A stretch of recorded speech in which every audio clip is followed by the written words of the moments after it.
Tarif maison, tarif maison 4-0. Monaco, c'est le nouveau truc, voilà. 4-0. Salut à tous, footeuses et footeux de bonne famille. C'est Thomas, fin du match entre Monaco et Dijon pour l'ouverture de cette 26e journée déjà. Et ça caille, une journée où ça caille grave.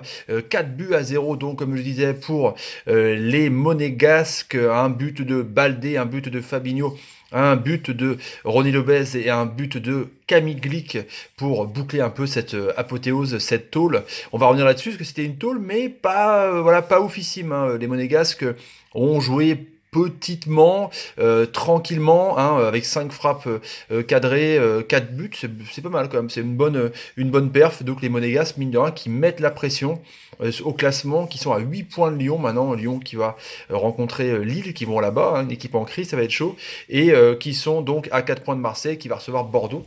Bordeaux qui va mieux avec les hommes de Gustavo Poyet, donc ça va être compliqué. Le sondage de hier sur les Lyonnais, pour vous, est-ce qu'ils vont se qualifier?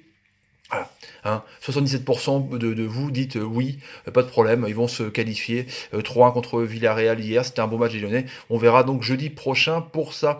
Les Monégasques donc qui mettent la pression, ils aiment bien, hein, quand ils jouent avant, c'est marrant. Des fois c'est Marseille qui joue le vendredi, des fois c'est Monaco qui joue le vendredi, des fois c'est rarement Lyon quand même qui joue le vendredi. Lyon joue souvent le dimanche soir ou le dimanche après-midi. Du coup, les Monégasques là qui mettent la pression, hein, qui font ok, on est là, on est champion en titre quand même.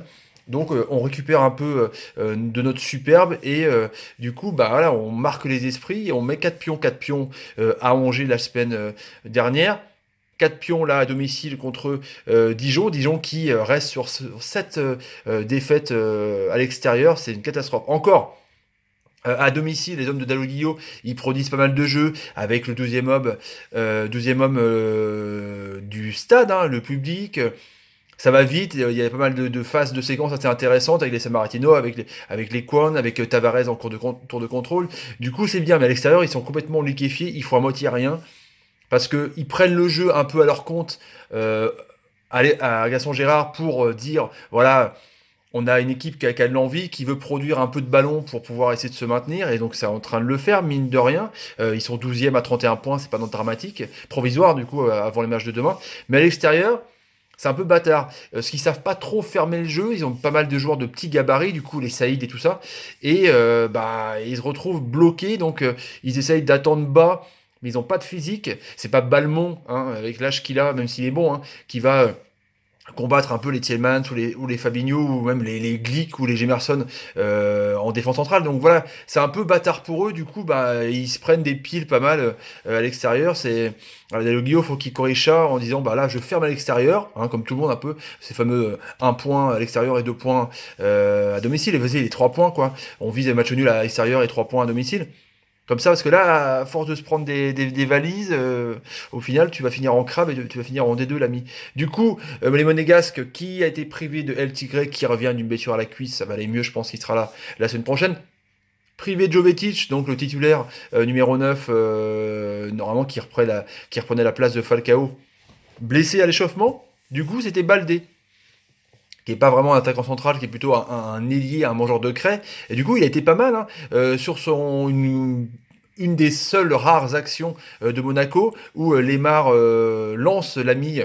Lemar de retour, ça fait du bien. Lemar lance l'ami Sidibé, Sidibé qui arrive à passer à l'ami Baldé, qui marque, hein, donc premier but, c'est cool. 1-0 à la mi-temps sur des rares actions, Subasic fait un arrêt fantastique sur une tête surpuissante de l'ami Yambéré. Donc voilà, globalement, Monaco a, sur son seul tir, été efficace. Voilà, c'est bien en même temps, c'est ça qu'on demande aux grosses équipes. Ensuite, deuxième mi-temps, ça a été un peu plus tambour battant, où les Dijonais ont essayé un peu plus d'attente. Cette fois-ci, ils se sont dit à la mi-temps, bon, ça va être compliqué, on va faire le dos rond, mais les Monégasques vont quand même super vite, parce que la composition d'équipe, donc mis à part Falcao et Jovetic qui étaient là, c'était donc du Radji, du Gemerson Glick, du Sidibé, du Thielman, du Fabinho, en pointe haute, enfin haute ou basse de Moutinho, toujours un peu cette triangle défensif. Hein, Moutinho, je suis pas fan à ce poste-là, mais en même temps, il n'y a pas grand monde là-dessus. Lemar, donc à droite, son retour. L'ami Diakaby, l'ancien Rennais, qui a été plus ou moins transparent. C'est un peu compliqué. Je sais pas si les Rennais l'ont vraiment bien vendu, ont fait une bonne affaire, mais j'ai du mal à voir un peu de progression chez ce joueur. Et les Monégasques donc qui ont attaqué, les Dijonais qui ont beaucoup défendu. Il y a eu voilà Yambéré qui a failli qui a fauché Ronny Lopez.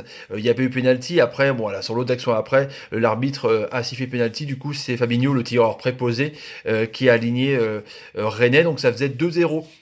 Les Monégasques, après, ont continué à enchaîner, à jouer au ballon. Ça circulait pas mal avec Tielemans, qui a eu aussi une occasion. Il monte en puissance, mais tout doucement, le Belge. C'est vraiment... On voit qu'il y a du ballon. Vraiment, on voit qu'il y a du ballon, mais il monte en puissance, mais vraiment... à vitesse comme un escargot. Mais en tout cas, c'est prometteur, parce qu'on a l'impression quand même que il y a quelque chose, il y a quelque chose chez lui quand même. On voit qu'il y a un truc. Du coup, ensuite, Monaco a sur une balle vraiment récupérée, sur une perte de balle, Ghezal, qui a été pas mal, qui a remplacé l'ami Diakabi quand il est rentré donc à gauche, qui a été bien. Il a un face-à-face avec Rennais. Rennais la contre plus ou moins. Et donc Ronny Lopez, le Portugais qui est vraiment en forme, qui la met derrière. Donc 3-0 et après bon anecdotique hein, un centre de l'ami Ghezal encore une fois et donc dans la surface de réparation Glick est tout seul, hop il attend à contrôler et l'a placé pour battre Rennais donc pour quatrième reprise hein, donc voilà à Monaco en gestion mais 4 buts sur 5 frappes. Donc c'est pas non plus oufissime comme domination, mais en même temps Dijon était une faiblesse abyssale. Pourtant il y avait quand même l'équipe plus ou moins type, hein, Tavares, donc City, Kwon, une attaque pas dégueulasse, même si City est plus un milieu de terrain qui rentre dans l'axe et Kwon, et c'est pareil, du coup il n'y avait pas d'ailier pur et dur, donc Tavares a pas eu beaucoup, mine de rien, de centre à faire. C'est Yambéré donc qui a eu cette tête puissante que Subasic a sauvé. Mais voilà, Balmont, Amalfitano dans le milieu de terrain avec Abed. Vous voyez vraiment que ce milieu de terrain est vraiment fébrile. Alors, avec du mental, avec de l'allant, avec le public, à domicile, ça peut donner quelque chose. Mais les mecs sont cuits patates à la fin. On l'a vu contre Rennes, par exemple, où je me souviens, ils étaient la langue par terre. Mais contre des équipes où il y a vraiment de l'impact, de l'expérience européenne. Enfin là, il y a des mecs quand même qui étaient champions de France l'année dernière. Voilà, tu vois que c'est un peu compliqué. Et Ambéré n'a pas fait un grand match ce soir. Il coûte un penalty, c'est vraiment un tacle désespéré. Du coup, bah, Monaco, avec Baldé dans l'axe, qui est moyen, mais qui marque quand même son 8e but cette année. Un Diakabi un peu transparent, un Ghezal sur courant alternatif. Tu vois que Monaco, en fait, a peut-être des armes par rapport donc, à Lyon et Marseille. Après, ça change tout le temps. Mais là, ils mettent quand même la pression grave sur les deux autres et ils ont un banc assez oufissime quand même ouais donc des mecs comme Ghezal qui rentrent. Donc Jovetic n'est pas là, il y a Pellegrini donc qui a fait mieux que Mbappé à 16 ans et 337 jours je crois plus jeune qu'Mbappé qui a remplacé Keita Balde. On voit qu'il y a quelque chose c'est ce joueur que ce gamin c'est encore pas non plus voilà dire que c'est un futur grand mais on voit qu'il y a quelque chose même si c'est pas oufissime techniquement on voit qu'il impose le mec donc voilà, un Monaco sérieux qui met la pression sur les deux autres concurrents, du coup, pas mal. Voilà les amis, sur le débrief du soir, on se retrouve demain, donc ça va continuer, hein. Oh là là là là, il y a pas mal de gros matchs, donc ça va être cool ce week-end. Le sondage du soir, c'est pour vous, est-ce que Monaco est plus fort que l'an dernier donc vous dites oui ou non. Donc si vous dites non, c'est qu'ils sont moins forts. Si vous dites oui, c'est qu'ils sont plus forts. Voilà les amis, allez à demain. Ciao les amis, vous pouvez répondre dans le petit player blanc. Ciao les amis, salut. Il fait froid. Je vais mettre le chauffage, ici ça caille, ça rase. Un truc de fou, il fait froid.